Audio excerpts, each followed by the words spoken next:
السلام علیکم ورحمۃ اللہ۔ جنبی حائضہ اور نفاس والی عورت کا قرآن کی تلاوت کرنا، زبانی اذکار کرنا، حتیٰ کہ مصحف کو پکڑ کے قرآن کی تلاوت کرنا، یہ ساری چیزیں ہی شرعی طور پر جائز ہیں۔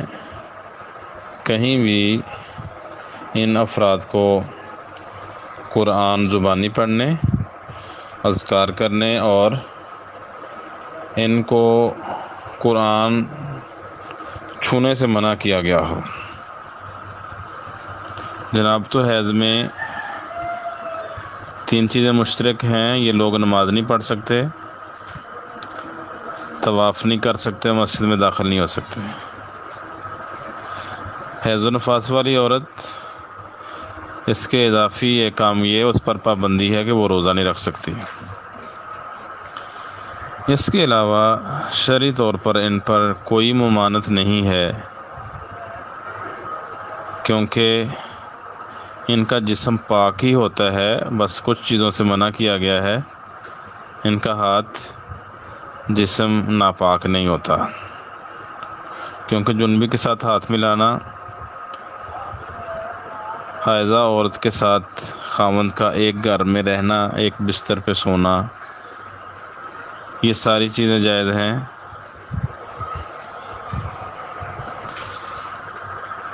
کھانا پکا سکتی ہے، دیگر امور خانہ داری سارے انجام دے گی، تو یہ ساری چیزیں دلیل ہیں کہ اس کا جسم پاک ہوتا ہے۔ جس قدر ان کی طہارت متاثر ہوتی ہے اتنا ان کو عمل سے روک دیا گیا ہے۔ جن کاموں سے نہیں روکا گیا مطلب وہ کام ان کے لیے جائز ہیں۔ جنبی اور حائضہ اور نفاس والی عورت، ان کا جسم پاک ہوتا ہے، ہاتھ بھی پاک ہوتے ہیں۔ اس کی دلیل یہ، اس کے کچھ دلائل ہیں جو ہم بیان کریں گے۔ پہلی دلیل ہے صحیح بخاری میں حدیث نمبر 285 ہے۔ سیدنا ابو ہریرہ رضی اللہ تعالیٰ عنہ بیان کرتے ہیں کہ رسول اللہ صلی اللہ علیہ وسلم مجھے ملے جبکہ میں جنبی تھا۔ آپ نے میرا ہاتھ پکڑ لیا اور میں آپ کے ساتھ چل دیا حتیٰ کہ آپ بیٹھ گئے۔ جب آپ بیٹھے تو میں کھسک گیا، میں گھر آیا، غسل کیا، پھر میں آیا، آپ وہیں بیٹھے ہوئے تھے۔ آپ نے پوچھا ابو ہریرہ کہاں تھے؟ میں نے آپ کو بتایا کہ میں جنبی تھا، اس لیے آپ کے ساتھ نہیں بیٹھ سکا۔ تو فرمایا ابو ہریرہ تعجب ہے، بلا شبہ مومن نجس نہیں ہوتا۔ تو حالت جنابت میں بھی یہ نہیں کہ وہ ناپاک اور نجس ہو گیا ہے، ہمارے ہاں یہ تصور ہے کہ وہ نجس ہے، ناپاک ہے، تو مومن تو نجس ہوتا ہی نہیں۔ تو پھر اس سے پہلے کہ اللہ کے رسول نے ان کا ہاتھ پکڑا ہوا تھا، یہ نہیں تھا کہ تیرا ہاتھ کی وجہ سے میرے ہاتھ کی بھی طہارت متاثر ہوئی ہے، ایسی کوئی بات نہیں تھی، بلکہ آپ نے فرمایا مومن تو نجس ہوتا ہی نہیں، تو آپ نے اتنی افراتفری مچا دی، ایسی کرنے کی ضرورت نہیں تھی۔ دوسری دلیل کہ حائضہ عورت کا جسم پاک ہوتا ہے، صحیح مسلم میں 299 نمبر روایت ہے۔ سیدنا ابو ہریرہ بیان کرتے ہیں کہ ایک مرتبہ رسول اللہ صلی اللہ علیہ وسلم مسجد میں تھے کہ آپ نے مسجد سے ہی فرمایا عائشہ مجھے کپڑا مصلی پکڑائیے۔ حضرت عائشہ نے کہا میں تو حائضہ ہوں۔ آپ نے فرمایا ان حیضتکی لیست فی یدکی، تیرا حیض تو تیرے ہاتھ میں نہیں ہے۔ پھر انہوں نے آپ کو مصلی پکڑایا۔ مطلب عورت کا ہاتھ پاک ہی ہوتا ہے، تو جب پاک ہاتھ کے ساتھ وہ مصلی پکڑا سکتی ہے تو پاک ہاتھ کے ساتھ قرآن پکڑنے میں کیا حرج ہے؟ ہمارے یہاں کچھ زیادہ احتیاط کہتے ہیں نہیں دستانے پہن کے پکڑ لے، تو یہاں یہ کوئی نہیں کہا کہ دستانہ پکڑ کے مجھے مصلی پکڑاؤ۔ اس سے اگلی روایت صحیح مسلم میں 297 نمبر روایت ہے۔ سیدہ عائشہ رضی اللہ تعالیٰ عنہ بیان کرتی ہیں کہ رسول اللہ صلی اللہ علیہ وسلم اپنا سر میرے قریب کرتے جبکہ میں اپنے حجرہ میں ہوتی، اور میں آپ کو کنگھی کرتی، میں حیض سے ہوتی تھی۔ تو حالت حیض میں اتنی مقدس ہستی کو چھوا جا رہا ہے، ان کے سر کے بالوں کو تیل لگایا جا رہا ہے، تو اس سے تو نہ آپ کے سر کی طہارت متاثر ہوئی، نہ آپ نے یہ روکا کہ آپ میرے سر کو جو ہے وہ پراگندہ گندہ کر رہی ہیں، ایسی کوئی بات نہیں تھی۔ تو یہ بھی دلیل ہے کہ حائضہ کا ہاتھ پاک ہی ہوتا ہے۔ چوتھی دلیل ہے، حضرت عائشہ بیان کرتی ہیں، صحیح مسلم میں 297 نمبر روایت ہے کہ میں حالت حیض میں رسول اللہ صلی اللہ علیہ وسلم کا سر دھویا کرتی تھی۔ تو یہ احادیث دلیل ہیں کہ جنبی اور حائضہ کے ہاتھ اور جسم پاک ہیں، اور یہ چیزیں، یہ عام چیزوں سمیت قرآن کریم وہ بھی ہاتھ لگا لیں تو اس میں کوئی حرج نہیں۔ قرآن کو چھونے کی کہیں کوئی ممانعت نہیں ہے کہ جنبی اور حائضہ کو قرآن پکڑنے سے روکا جائے، ایسی کوئی دلیل موجود نہیں۔ آگے ہم بیان کریں کہ کچھ ضعیف احادیث سے استدلال کیا جاتا ہے، تو صحیح حدیث ایسی کوئی نہیں ہے جس میں جنبی اور حائضہ نفاس والی عورت کو قرآن پکڑنے سے، چھونے سے منع کیا گیا۔ حافظ ابن حزم رحمہ اللہ المحلہ لابن حزم المحلہ بالآثار، پہلی جلد ہے، 95 نمبر صفحہ ہے، اس میں لکھتے ہیں وَقِرَاءَةُ الْقُرْآنِ وَالسُّجُودُ فِيهِ وَمَسُّ الْمُصْحَفِ وَذِكْرُ اللَّهِ تَعَالَى جائز كل ذلك بوضوء وبغیر وضوء وللجنوب والحائض وبرهان ذلك أن قراءة القرآن والسجود فيه ومس المصحف وذكر الله تعالى أفعال خير مندوب إليها معجور فاعلها فمن ادعى المنع فيها في بعض الأحوال كل فائيات بالبرهان۔ تلاوت قرآن، سجدہ تلاوت، مصحف کو چھونا، اللہ کا ذکر کرنا، یہ امور وضو اور بغیر وضو کے جنبی و حائضہ سب کے لیے جائز ہیں۔ ان کے جواز کی دلیل یہ ہے کہ تلاوت قرآن، سجدہ تلاوت، مصحف کو چھونا اور اللہ کا ذکر کرنا نیکی کے کام ہیں جنہیں ادا کرنا مباح اور کار ثواب ہے۔ جو شخص بعض صورتوں میں ناعمال سے منع کرنے کا دعویٰ کرتا ہے وہ دلیل پیش کرنے کا ذمہ دار ہے، تو ایسی دلیل ہے کوئی نہیں۔ اب کچھ لوگ منع کرتے ہیں اور بڑے شد و مد سے کہ حائضہ جنبی قرآن پڑھ ہی نہیں سکتے، چھونا تو دور کی بات ہے، ویسے زبانی بھی نہیں پڑھ سکتے، اور کچھ لوگ کہتے ہیں کہ زبانی پڑھ سکتے ہیں، ہاتھ نہیں لگا سکتے، چھو نہیں سکتے، قرآن کو پکڑ نہیں سکتے، تو یہ کمزور دلائل ہیں۔ پہلی دلیل پیش کرتے ہیں، اللہ تبارک و تعالی ارشاد فرماتے ہیں اِنَّهُ لَقُرْآنٌ کریم فی کتاب مکنون لا یمسہ الا المطہرون، بلا شبہ یہ یقیناً ایک باعزت پڑھی جانے والی چیز ہے، ایک ایسی کتاب میں جو چھپا کر رکھی ہوئی ہے، اسے کوئی ہاتھ نہیں لگاتا مگر جو بہت پاک کیے ہوئے ہیں۔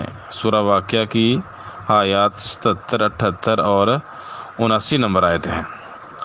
ان آیات سے یہ استدلال کیا جاتا ہے کہ قرآن مقدس کو صرف پاک لوگ، حائضہ اور جنبی کے علاوہ لوگ ہی چھو سکتے ہیں، حائضہ اور جنبی قرآن مجید کو ہاتھ نہیں لگا سکتے ہیں۔ تو یہ استدلال درست نہیں، کیونکہ سیاق کلام کی روح سے یہاں کتاب سے مراد انسانوں کے ہاتھ میں موجود قرآن نہیں بلکہ یہ لوح محفوظ میں موجود قرآن ہے، اور مطہرون سے مراد طاہر لوگ نہیں بلکہ فرشتے ہیں۔ امام راضی بیان کرتے ہیں راجح بات یہ ہے کہ یہاں کتاب سے مراد لوح محفوظ ہے، اور لا یمسہ ضمیر کا مرجع کتاب لوح محفوظ کی طرف ہے، ہمارے ہاتھوں میں موجود مصاحف کی طرف نہیں، اور المطہرون سے مراد فرشتے ہیں، اللہ تعالیٰ نے انہیں آغاز سے پاک کیا اور اس پاکی پر قائم رکھا ہے اور ان کی عمریں طویل کی ہیں۔ اس سے مراد حدث، حیض، جنابت اور بے وضو ہونے سے پاک لوگ نہیں ہیں۔ تفسیر اشرف الحواشی میں لکھا ہے اکثر مفسرین کے نزدیک لا یمسہ میں ہو ضمیر لوح محفوظ کے لیے ہے کہ لوح محفوظ کو وہی ہاتھ لگاتے ہیں جو پاک ہیں، یعنی فرشتے۔ بعض مفسرین نے اس ضمیر کو قرآن کے لیے مانا ہے اور استدلال کیا ہے کہ قرآن کو بے وضو ہونے کی حالت میں چھونا جائز نہیں، مگر یہ استدلال صحیح نہیں ہے، اور قرآن کو بے وضو چھونا جائز ہے، گو بہتر یہ ہے کہ وضو کر لیا جائے۔ موطا امام مالک میں یہاں حضرت نے عمر بن حزم کو جو خط لکھا دیا، اس میں یہ بھی لکھا کہ لا یمس القرآن الا طاہر، کہ قرآن کو سوائے طاہر شخص سے کوئی نہ چھوئے، مگر یہ اپنے مفہوم میں صریح نہیں ہے، کیونکہ اس کے معنی کفر شرک سے بھی پاک ہو سکتے ہیں، کیونکہ مسلمان تو جنابت کی حالت میں بھی پاک رہتا ہے۔ تو یہاں استدلال کیا ہے کہ یہاں مراد فرشتے ہیں، انسان ہے ہی نہیں۔ امیر یمانی سبل السلام میں لکھتے ہیں مفہوم کے لحاظ سے زیادہ واضح بات یہ ہے کہ آیت میں ضمیر کتاب مکنون ہے جس کا پیچھے ذکر ہوا ہے، اور مطہرون سے مراد فرشتے ہیں۔ تو اب جس سے دوسری دلیل ہے ان کی، عبداللہ بن ابی بکر بن حزم بیان کرتے ہیں کہ وہ خط جو رسول اللہ صلی اللہ علیہ وسلم نے سیدنا عمر بن حزم کے لیے تحریر کیا تھا، اس میں یہ عبارت درج تھی اللہ یمس القرآن الا طاہر، قرآن کو طاہر شخص ہی چھوئے۔ تو یہ روایت موطا امام مالک میں 234 نمبر روایت ہے، یہ روایت منقطع ہے، ضعیف ہے، کیونکہ عبداللہ بن ابی بکر بن حزم کی عمر بن حزم سے ملاقات ثابت نہیں۔ اس معنی کی متصل روایت تمام کی تمام ضعیف اور کمزور ہیں۔ ان کی مکمل تفصیل ارواء الغلیل 122 اور نیل الاوطار پہلی جلد 224 میں تفصیل سے لکھی ہوئی ہے۔ تیسری دلیل دیتے ہیں سیدنا عبداللہ بن عمر رضی اللہ تعالیٰ عنہ سے کہ رسول اللہ صلی اللہ علیہ وسلم نے فرمایا اللہ یمس القرآن الا طاہر، قرآن کو طاہر شخص ہی چھوئے۔ یہ طبرانی کبیر میں روایت ہے 1162 13217 نمبر۔ ارواء الغلیل پہلی جلد 159 صفحہ ہے۔ تو یہ روایت بھی ضعیف ہے، اس میں سعید بن محمد بن ثواب مجہول اور ابن جریج کی تدلیس ہے۔ پھر لفظ طاہر کو مراد یہ لینا کہ باوضو شخص ہو، یہ معنی بھی درست نہیں ہے۔ یہ ایک تو پیچھے آ گیا کہ یہ سندے ٹھیک نہیں ہے، دوسرا اس کو اطلاق کرنا کہ اس سے مراد باوضو شخص ہے، یہ مفہوم ہی غلط ہے۔ امام شوکانی رحمہ اللہ نے نیل الاوطار میں وضاحت کی ہے کہ لفظ طاہر کا اطلاق 4 معنی پر ہوتا ہے۔ مومن پر لفظ طاہر کا پہلا اطلاق مومن شخص پر ہوتا ہے۔ اس کی دلیل لگا یہ فرمانا انما المشرکون نجس، تو ثابت یہ ہوا کہ مومن مشرک نجس ہیں تو مومن پاک ہیں۔ دوسری دلیل یہ ہے کہ نبی صلی اللہ علیہ وسلم نے فرمایا کہ مومن نجس نہیں ہوتا، اس سے بھی پتہ چلا کہ مومن طاہر ہی ہے ہر حالت میں۔ دوسرا لفظ طاہر کا دوسرا اطلاق حدث اکبر جنابت پر ہوتا ہے کہ جنبی کے علاوہ باقی لوگ جو ہیں وہ طاہری ہیں، وہ باوضو ہوں بے وضو ہوں۔ اس کی دلیل سورہ مائدہ کی آیت نمبر 6 ہے وَإِن كُنتُمْ جُنُبًا فَاتَّطَہَّرُوا، اگر تم جنبی ہو تو خوب پاکی اختیار کر لو، مثلا غیر جنبی شخص جو ہیں وہ پاکی ہیں۔ لفظ طاہر کا تیسرا اطلاق حدث اصغر بے وضو ہونے پر ہوتا ہے۔ اس کی دلیل یہ ہے کہ نبی فرمایا ان موضوعوں کو رہنے دو، میں نے ان میں پاؤں داخل کیے تو پاؤں پاک تھے، پھر آپ نے ان پر مسح کیا۔ تو اس سے دلیل لی جاتی ہے کہ طاہر سے مراد باوضو شخص ہے۔ لفظ طاہر کا چوتھا معنی حسی اور حکمی نجاست سے پاک شخص پر ہوتا ہے کہ جو حسی اور حکمی طور پہ پاک ہے اس کو طاہر بولتے ہیں۔ تو چونکہ لفظ طاہر کا اطلاق 4 معنی پر ہوتا ہے اور اسے کسی خاص معنی پر محمول کرنے کے لیے کسی شرعی دلیل کی ضرورت ہے جو ناپید ہے، اس لیے گزشتہ روایات صحیح بھی ہوں تو اس سے جنبی اور حائضہ کو قرآن پکڑنے سے روکنا ثابت ہی نہیں ہوتا، کیونکہ طاہر کا ایک مطلب مسلمان ہے، مشرک نجس ہیں، تو ہر مومن وہ جنبی ہو، عورتیں حائضہ یا نفاس والی ہوں، یہ ساری طاہر کے معنی میں آتی ہیں، تو اس لیے یہ دلیل بھی نہیں بنتی۔ جنبی اور حائضہ کا قرآن کی تلاوت کرنا، یہ سب کچھ ہی کر سکتے ہیں، قرآن کی تلاوت بھی، اذکار بھی، اوراد بھی، وظائف بھی، کیونکہ دلائل کی روح سے جنبی حائضہ کا تلاوت کرنا جائز ہے۔ پہلی دلیل ہے سیدہ عائشہ رضی اللہ تعالیٰ عنہ بیان کرتے ہیں کہ رسول اللہ صلی اللہ علیہ وسلم ہر حالت میں اللہ کا ذکر کرتے تھے۔ صحیح مسلم کی یہ روایت صحیح مسلم میں، ابو داود میں اور ترمذی ابن ماجہ میں ہے۔ تو ہر حالت میں طہارت بھی آ جاتی ہے، عدم طہارت بھی، جنابت بھی، عدم جنابت بھی، بیٹھنا، لیٹنا، چلنا، سوار ہونا، یہ ساری حالتیں شامل ہیں۔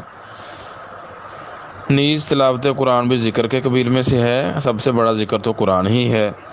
علامہ البانی رحمہ اللہ سلسلۃ الاحادیث سے صحیح ہے پہلی جلد 763 نمبر صفحہ میں لکھتے ہیں یہ حدیث جنبی کے تلاوت قرآن کے جواز کی دلیل ہے، کیونکہ قرآن بھی ذکر ہے، جیسا کہ ارشاد ہے ہم نے آپ پر ذکر نازل کیا۔ تو یہاں ذکر سے مراد قرآن ہے، چنانچہ آپ کا ہر وقت ذکر کرنا، اس میں جنبی بھی شامل ہے۔ دوسری دلیل ہے سیدنا عقبہ بن عامر بیان کرتے ہیں کہ رسول اللہ صلی اللہ علیہ وسلم نے نماز فجر میں معوذتین کی تلاوت کی اور مجھے فرمایا تو جب بھی سوئے یا بیدار ہو ان صورتوں کی تلاوت کر۔ یہ سنن کبریٰ نسائی میں 10725، عمل الیوم واللیلہ نسائی میں 889 نمبر روایت ہے۔ تو یہ حدیث دلیل ہے کہ جس نے فرمان نبی پر عمل کرنا ہو وہ نیند سے بیدار ہونے پر ان صورتوں کی تلاوت کرے گا، کیونکہ نیند سے بیدار ہونے کی کئی کیفیتیں ہوتی ہیں، کبھی انسان جنبی ہوتا ہے، کبھی غیر جنبی، تو جنبی ہوگا تو غیر جنبی ہوگا تو بے وضو ہوگا، تو بے وضو بھی پڑھ سکتا ہے، جنبی پڑھ سکتا ہے، اور تو حائضہ ہے یا غیر حائضہ۔ جب انہوں نے رسول اللہ صلی اللہ علیہ وسلم کے اس حدیث پر عمل کرنا ہے تو سب کے لیے ہر حالت میں اس کا جواز دینا پڑے گا۔ تیسری دلیل ہے سیدنا عبداللہ بن عباس رضی اللہ تعالیٰ عنہ بیان کرتے ہیں آپ نماز تہجد کے لیے بیدار ہوئے، نیند دور کرنے کے لیے منہ پر ہاتھ پھیرا اور سورہ آل عمران کی آخری 10 آیتیں تلاوت کی۔ یہ صحیح بخاری میں 4570، صحیح مسلم میں 763 نمبر روایت ہے۔ یہ حدیث بھی دلیل ہے کہ جس شخص نے اس عمل میں نبی صلی اللہ علیہ وسلم کی اتباع کرنی ہے وہ جنابت و عدم جنابت ہر صورت میں اسے معمول بنائے گا، تابع حدیث نبوی پر عمل ہوگا۔ نیز امام بخاری رحمہ اللہ نے درج ذیل دلائل سے جنبی و حیضہ کے لیے تلاوت قرآن کو جائز قرار دیا ہے۔ تفسیر ملاحظہ کیجیے۔ وقال ابراہیم، امام بخاری صحیح بخاری میں لکھتے ہیں وقال ابراہیم لا باس ان تقرأ الآیہ، کوئی بندہ ایک آیت تلاوت کر لے، اس میں کوئی حرج نہیں۔ اور ابن عباس کہتے ہیں جنبی کے لیے قرات میں قرآن پڑھنے میں کوئی حرج نہیں ہے، اور نبی صلی اللہ علیہ وسلم اللہ تعالیٰ کا ہر وقت ذکر کیا کرتے تھے۔ اور ام عطیہ رضی اللہ تعالیٰ عنہ بیان کرتی ہیں کنا نؤمر ان یخرج الحیض فیکبرن بتکبیرہم ویدعون، ہمیں حکم ہوتا تھا کہ حیضہ عورتیں بھی نماز عید کے لیے نکلیں، وہ ان کی تکبیر کے ساتھ تکبیر کریں اور دعا کریں۔ اور ابن عباس رضی اللہ تعالیٰ عنہ بیان کرتے ہیں کہ نبی صلی اللہ علیہ وسلم نے ہرقل کیسر روم نے نبی صلی اللہ علیہ وسلم کا خط منگوایا اور پڑھا تو اس میں یہ لکھا ہوا تھا بسم اللہ الرحمن الرحیم قل یا اہل الکتاب تعالوا الی کلمۃ۔ اور عطا جابر سے بیان کرتے ہیں حضرت عائشہ حائضہ ہوگی فنسکت المناسک غیر الطواف بالبیت ولا تصلی، تو انہوں نے حج کے سارے مناسک ادا کیے سوائے بیت اللہ کا طواف کرنے کے اور نماز پڑھنے کے۔ تو ان دلائل سے امام بخاری رحمہ اللہ نے استدلال کیا ہے کہ جنبی بے وضو شخص قرآن کی تلاوت کر سکتے ہیں۔ پھر آگے کچھ روایات پیش کی جاتی ہیں جس سے کہتے ہیں کہ حائضہ اور جنبی نہ قرآن پڑھ سکتے ہیں نہ قرآن کو چھو سکتے ہیں۔ پہلی دلیل ہے عبداللہ بن عمر رضی اللہ تعالیٰ عنہ بیان کرتے ہیں کہ نبی صلی اللہ علیہ وسلم لا تقرأ الحائض ولا الجنوب شیئا من القرآن، حائضہ اور جنبی قرآن میں سے کچھ بھی تلاوت نہیں کر سکتے۔ یہ روایت جامع ترمذی میں 131، سنن ابن ماجہ میں 555-56، سنن بہقی میں پہلی جلد 461 نمبر صفحہ ہے، ارواء الغلیل میں حدیث نمبر 192۔ تو یہ روایت ہی ضعیف ہے، اس میں اسماعیل بن عیاش کی غیر شامیوں سے روایت ہے، اور اسماعیل بن عیاش غیر شامیوں سے روایت کریں تو یہ روایت ضعیف ہوتی ہے۔ اسی کے تحت علامہ البانی رحمہ اللہ نے اس کو ضعیف قرار دیا۔ امام بہقی بھی اس روایت کو نقل کرنے کے بعد کہتے ہیں کہ یہ روایت ضعیف ہے، اور امام ترمذی نے بھی اس روایت کو ضعیف ہی قرار دیا ہے۔ دوسری دلیل ہے صحیح سنن نبی داود میں 229، جامع ترمذی میں 146، سنن نسائی میں 266-67، سنن ابن ماجہ میں 594، مستدرک حاکم پہلی جلد 152، سنن بہقی پہلی جلد 88 نمبر صفحہ ہے، المنتقى ابن جارود میں 94، ارواء الغلیل میں 485 نمبر روایت ہے۔ اس میں علی رضی اللہ تعالیٰ عنہ بیان کرتے ہیں ان رسول اللہ صلی اللہ علیہ وسلم کان یخرج من الخلاء، رسول اللہ صلی اللہ علیہ وسلم بیت الخلاء سے نکلتے فیقرؤون القرآن ویأکل معنا اللحم ولم یکن یحجبہ او قال یحجزہ عن القرآن شیئا لیس الجنابۃ۔ رسول اللہ صلی اللہ علیہ وسلم بیت الخلاء سے نکلنے کے بعد بے وضو ہی ہمیں قرآن بھی پڑھاتے، ہمارے ساتھ گوشت بھی کھا لیتے۔ آپ کو قرآن سے کوئی چیز نہیں روکتی تھی سوائے جنابت کے کہ آپ جب جنبی ہوتے نہ قرآن پڑھتے نہ پڑھاتے۔ یہ روایت بھی ضعیف ہے، اور اس کے ضعف کی وجہ عبداللہ بن سلمہ المرادی مختلط راوی ہیں، اور اس سے روایت کرنے والے راوی نے بعد از اختلاط روایت کیا۔ ڈاکٹر بشار عواد عبداللہ بن سلمہ کے بارے میں لکھتے ہیں یہ ضعیف راوی ہے، شواہد کی بنیاد پہ یہ معتبر ہے، منفرد روایت قابل احتجاج نہیں۔ امام بخاری نے کہا اس کی حدیث قابل مطابقت نہیں ہے، شعبہ ابو حاتم النسائی کہتے ہیں اس کی روایات معروف و منکر ملی جلی ہیں، دارقطنی نے اسے ضعیف کہا ہے، اور ابو احمد حاکم کہتے ہیں کہ اس کی حدیث ثابت نہیں ہے۔ یہ تحریر تقریب و تہذیب میں عبارت لکھی ہوئی ہے۔ آگے یحییٰ بن المنتقى ابن جارود میں 94 نمبر حدیث کے تحت ہے کہ یحییٰ بن سعید کہتے ہیں امام شعبہ نے اس حدیث کے بارے میں بیان کیا کہ نعرف و ننکر، کہ عبداللہ بن سلمہ کی روایات کو ہم کچھ معروف ہیں کچھ منکر ہیں۔ کانا کابر حیث ادرکہ عمر، اور عمر جو راوی اس سے بیان کر رہا ہے انہوں نے اس کو اس وقت ان سے ملے تھے جب یہ بوڑھے ہو چکے تھے، اور بڑھاپے کے وقت یہ مختلط ہو چکے تھے۔ علامہ البانی بیان کرتے ہیں شعبہ بن حجاج کے الفاظ میں یہ اشارہ ہے کہ عبداللہ بن سلمہ آخری عمر میں ان کا حافظہ بگڑ گیا تھا، اور عمر بن مرہ نے ان سے اختلاط کی حالت میں حدیث سنی ہے۔ یہ صورتحال اس حدیث کو کمزور اور ضعیف قرار دیتی ہے، اور اس کی صراحت کے یہ کام میں نے کی ہے۔ یہ ارواء الغلیل میں دوسری جلد 241 نمبر صفحہ کے تحت لکھا ہے۔ امام خطابی بیان کرتے ہیں احمد بن حنبل جنبی کے لیے رخصت دیتے تھے کہ کوئی آیت پڑھ لے، اور اس حدیث کو وہ کمزور قرار دیتے تھے اور عبداللہ بن سلمہ کو ضعیف کہتے تھے۔ اس طرح کے اس محدثین نے اس کو ضعیف قرار دیا ہے۔ تو دیگر امام بخاری، علامہ البانی رحمہ اللہ کی استدلالات سے چیز واضح ہوتی ہے کہ جنبی حائضہ قرآن پڑھ بھی سکتے ہیں، زبانی بھی، ہاتھ میں پکڑ کے بھی، بے وضو شخص بھی قرآن پڑھ سکتا ہے، کیونکہ ممانت کے کوئی دلائل نہیں ہیں، اور جتنے دلائل بیان کیے جاتے ہیں وہ سارے ہی کمزور ہیں۔ تو تمام المنہ صفحہ نمبر 109 پہ علامہ البانی رحمہ اللہ نے کہ آپ نبی صلی اللہ علیہ وسلم ہر وقت اللہ کا ذکر کیا کرتے تھے۔ صحیح مسلم کی یہ روایت ہے، کہتے ہیں یہ طریقہ اپنے عمومی معنی کی روح سے، ذکر کا یہ لفظ جو ہے اپنے عمومی معنی کی روح سے جنابت اور جنابت کے علاوہ ہر حالت کو شامل ہے، نیز لفظ ذکر تلاوت قرآن اور دیگر اذکار کو بھی شامل ہے۔ اس لیے ہر بندہ جنابت ہو گیا، جنابت میں، عورتیں حیض و نفاس میں، اور اس کے علاوہ عام حالتوں میں، وضو کی حالت میں، غیر وضو کی حالت میں، ہر حالت میں قرآن پڑھا بھی جا سکتا ہے، زبانی بھی، پکڑ کے بھی۔ تو یہ ساری چیزیں ہی جائز ہیں۔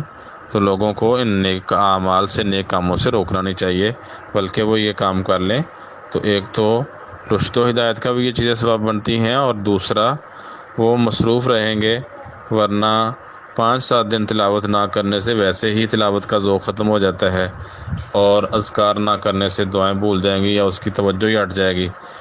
تو یہ چیزیں اس کے تلاوت کرنا، اذکار کرنا ان کے لیے معاون ہیں، دین میں بھی اور پریکٹس کے لحاظ سے بھی۔